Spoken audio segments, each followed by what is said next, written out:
Greatest courage is to open your heart. That's a great man. I saw some great men out there this morning. Some great men on the beach.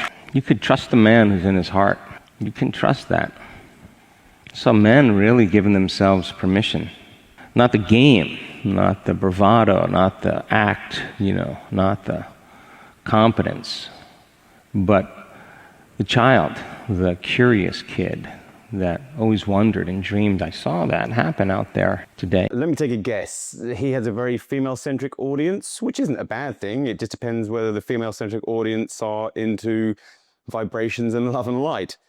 So many comments on this, but let's just pick out a few useful things. First of all, obviously, like I said, it's very feminine-centric, certainly not male-centric. It's very much saying, men, if you're not in touch with your feelings, certainly in the feminine way, then maybe you have a problem. Now, I think this is a huge problem and a huge generalization and actually a part of what I would call toxic femininity. Men really are in their feelings. They just feel differently and do things differently and think differently to the feminine psyche.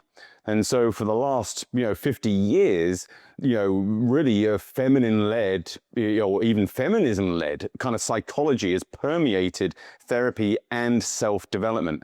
And men have kind of been bludgeoned into, getting on side with this. And it's wrong, and it's not useful, and it certainly won't bring the male and the female sexes together in a harmonious and beneficial way for society. So I'm profoundly in disagreement with his overall message. In regard to the heart, I'm sure he's probably talking about coherence and maybe the Heart Math Institute and this kind of stuff. And some of it's good, but I believe this is taken well out of context. When the electrical signals of the brain and the heart are in sync, it is indeed true that we have an easier access to flow states, our heart rate variability improves, and various other benefits. But in regards to making you more of a man, no, not so much. And the other problem I have with this, which is really quite important, is this whole inner child stuff, this whole going back to our inner child. If you still have an inner child, then whichever therapist you've been to, it has been misleading you. No one has an inner child, okay? That is a metaphor. What we might have is a situation where we are stuck at a certain level of development, okay? That's what we really mean by having an inner child.